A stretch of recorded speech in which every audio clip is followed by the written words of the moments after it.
Okay, so hopefully this one's gonna be quick.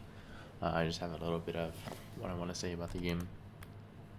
Um, so first we're gonna go with like some interactions, spacing, and precasting abilities. So I don't have the game anymore, but I was playing Vayne, and you guys are wondering how like I kept condemning the Pantheon in an AROM game. Part of it has to do with like simply like precasting your so to speak, like precasting your point click ability. So um most point all point and clicks can like once you get into range of them after like you press the button, like however you get in range of them, it'll immediately cast. So that's why you're able to do interactions such as Vigor or Flash, even whenever they're really far away from you. So yeah. Um, uh, and the reason why I call it like an extension, I guess it's better to go to practice still first. It's because in laning, let's see, in laning you'll often see better players like move back and forth at the same tool at the same time. So for example, let's say we have Summoner's Rift. Um, so let's say we have mid lane. There's this character and this character. There's like minions in the middle. So you'll see that this whenever this player clicks up because they're really aggressive, or like they have more range than the enemy mid laner, this player will like be back because he has to respect that. And then, what you do as this player here is that once they walk up far enough, because there's gonna be a point in time when they don't want to walk up anymore. You gotta hover your mouse like over them, and then that way the moment you see them like turn away from you, you can click, and so they're running back because they've like let's say they've walked up to this point here, and you know you have like river here. So this part's like pretty susceptible to a gank, and they start walking back. You also gotta be prepared to click forward to like press your advantage, so to speak. This is assuming you have similar ranges, but like this one, I don't know, it's like Ari Victor. Um, yeah, I think Ari Victor you could do this with. Um, um, like as so this is Victor, this is Ari. Ari is a bit more range, but Victor can like utilize the space that the Ari gives. And then the moment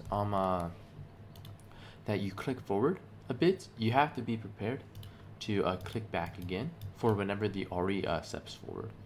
And then you can also, once you click back, you can chunk her with like an E or something, and maybe hit the minion wave at the same time. And so that's how you do. That's like what we call that's like lane spacing. You typically this is like one of the ways how to tell if an enemy laner is good, because they'll pay attention to your movements and they'll actually react to it. So that this is one of the like key identifiers of how to tell like your opponent is actually playing the game. I guess is aware of like the fundamentals of the game in laning phase. Um, but I mean that's kind of complicated, and it's really hard to do off in game. So there's that. And then the other one that I use more often because it's easier to use. So like I guess I'll just play Vayne or some point in Cooking Champion. And then you guys are probably already aware that if you flash a target or you point and click, use a point and click ability, and then you flash into range of that point and click ability, your point and click ability will be toggled immediately. And so what that means is that you can like reverse the steps, and this is why I brought up the first thing part, like spacing, because it's kind of like an application of the spacing that's just like more easily used. And that you have to pay attention to the enemy's threats, like which abilities that are actually going to be threatening to you. And this applies to more than just ADCs. This applies to everyone except for like maybe tanks, Because if they use such an important ability to hit you as a tank, that's a good thing for your team. And so let's say that's a Pantheon. And I notice that he's starting to get in an EW range, or W flash range. See, this is like the Pantheon W flash range, just to prove, like, here's my flash, and if I auto flashed him, it'll probably go off. And then my auto should be about as long as Pantheon W. Maybe it's a bit longer, but it should be about the same.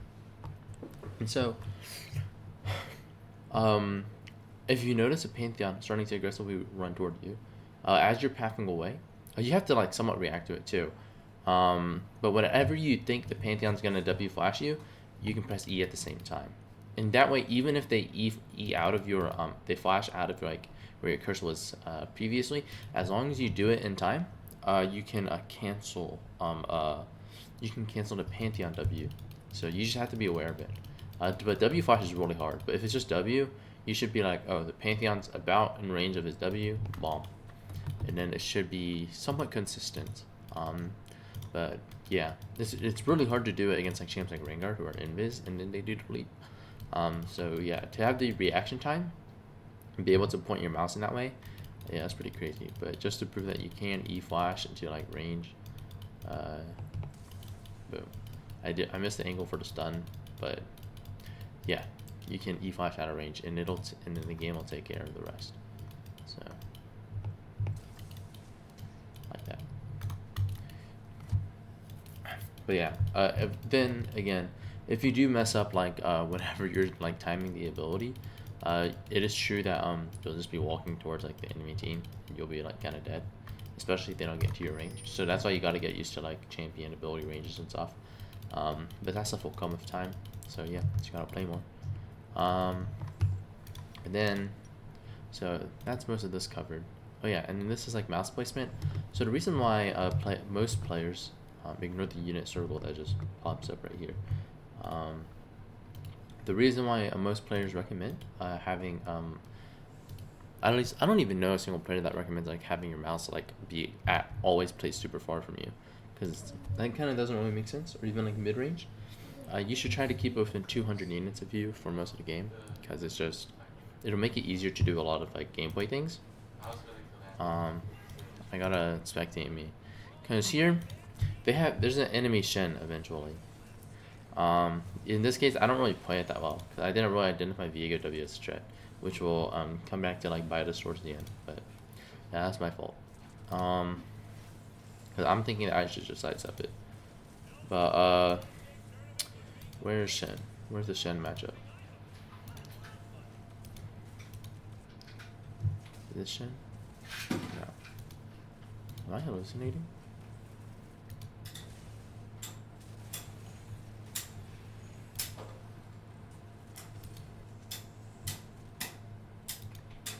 I'm going crazy. I'm going crazy. Maybe it's earlier on.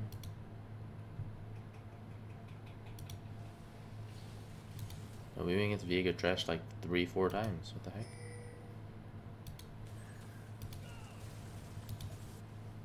I guess I'm going crazy. Yeah, I'm going crazy.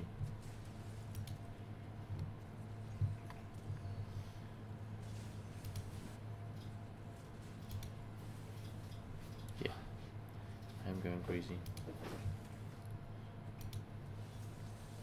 But basically it's somewhat similar, but in this case you have to be able to react to it, because you can't really like precast with like a feel for it, because you're not using a point click ability with like Lucian E. And so whenever you think so whenever you see the Shen E or whatever abilities coming towards you, if you have your mouse too far away from you, it's simply just like, so your character's here. That's an ugly circle. Let's make that a bit better. So your character's here. And you have your mouse way out here because like you're kiting little boy Shen with his sword. Boom. So you're kiting the Shen. What the heck is that? Anyway, so you're kiting the Shen. Your mouse is way up here. And this is, if this was League, this is kind of like zoomed in, but this is maybe in Shen-Y, at the very least Shen E flash. So you gotta be prepared for whenever the Shin presses E and then flashes, and you gotta be able to use your E. And notice that the distance that your mouse has to travel. So this simply just takes a longer time than having your E, and having your cursor be like, let's say here, and Eing over here. It's a little bit shorter, but you get like this much distance off, which is a little bit of time. That can save you in a lot of fights. So yeah, that's one of the main reasons why you got to keep your mouse close to you. And then if we go back to just laning instead of like team fighting, and we go back to where you got to react to whenever the enemy laner steps forward, you got to click back. Whenever the enemy laner starts to step backwards, the only way for you to actually like turn around in time is if you have like your mouse like originally here. That's kind of bad. If you have your mouse like originally close to you in the first place, or you have your mouse like pre-clicked over here, but like to switch sides a lot, because like if you notice that like they're just not stopping, like they're not respecting you, and you just gotta step further so that they take more minion aggro and stuff, or like you just want to play passive in lane because the enemy jungler is a high threat, like and you don't want to take trades, which is fine too. You just gotta keep walking back, and then whenever they run, you gotta like start pathing forward again. So, and the only way to do that is to have your mouse in a really like close lane, close proximity to your character. So, of course, it's not always going to be the case. Like you're going to move your camera, etc. So, and you're going to be looking at other lanes as you should be. So yeah, there's that. Now it's time to talk about another. This is a more overarching concept of the game. I'll try to type if I remember more. I'll try to say it. Oh my goodness, I'm being attacked by a scary person. But let's see. So once you get to like, I don't know if we do with this game, but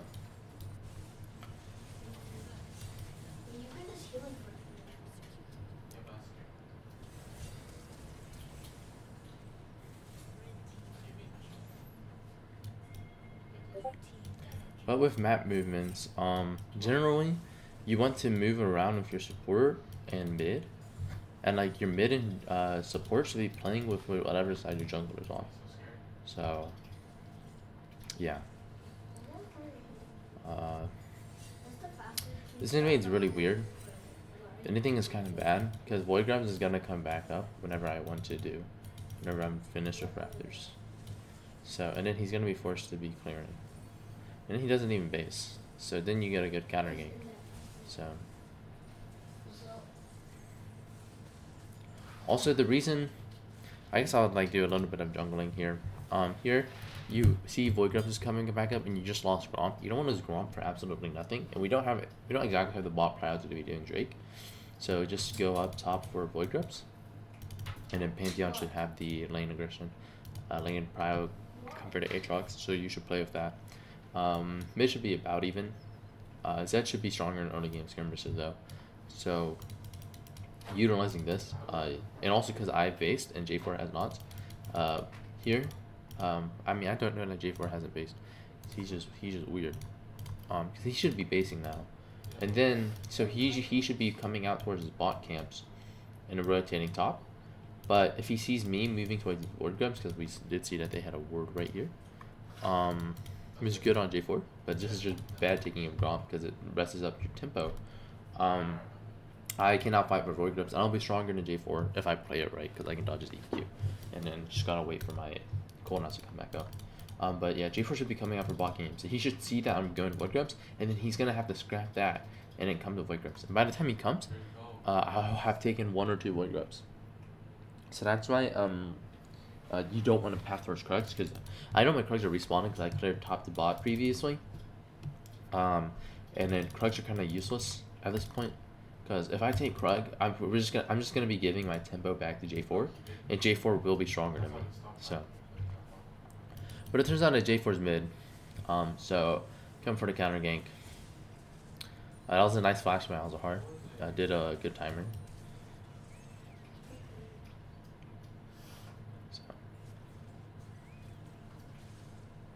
And in here, there's not really much of a choice. I'm thinking invade, but then you know you don't see bot anymore, so you gotta like drop your invade. But then I see them, and they're just like walking up. So instead of doing Grompier, an even better play turns out to be just getting bot again. So that's precisely what I do. But yeah, I mean, we're not really seeing much of the map presence that I want to talk about. That's stuff that usually happens past 6. At least it's really hard to execute it like early on, because there's not really much of a point for your support to come up top whenever there's no objectives, unless like your top's about to get dove and bot's gonna be perfectly safe, which rarely happens.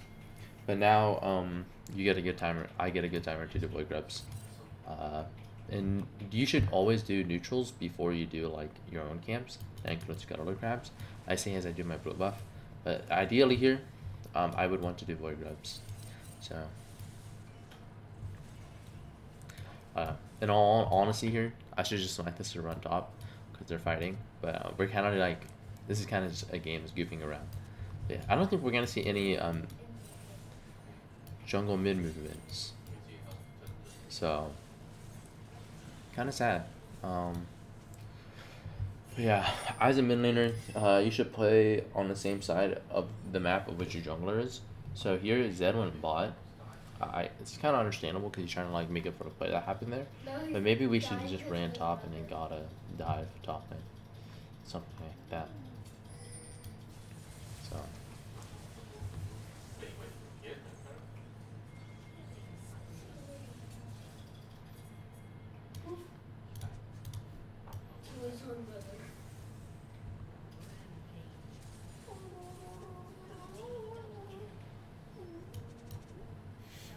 I'm into this year. I'm into ping Zed. Can we get a mid gap? Thank you very much. So yeah, Aatrox uses TP here. Kind of crazy things happen.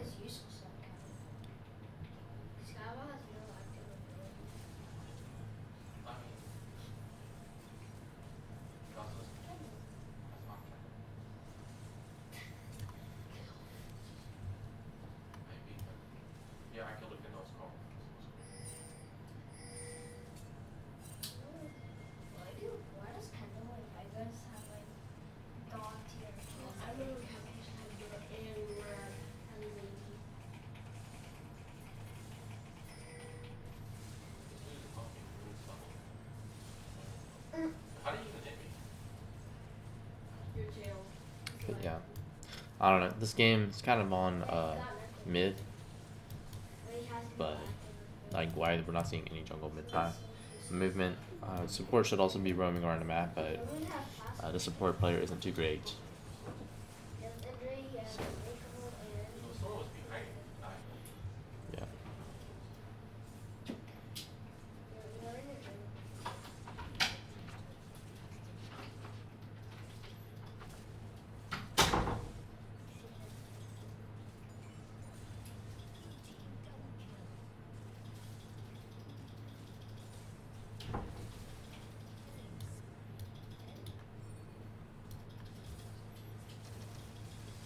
Wait, that is a team. That is a team Well.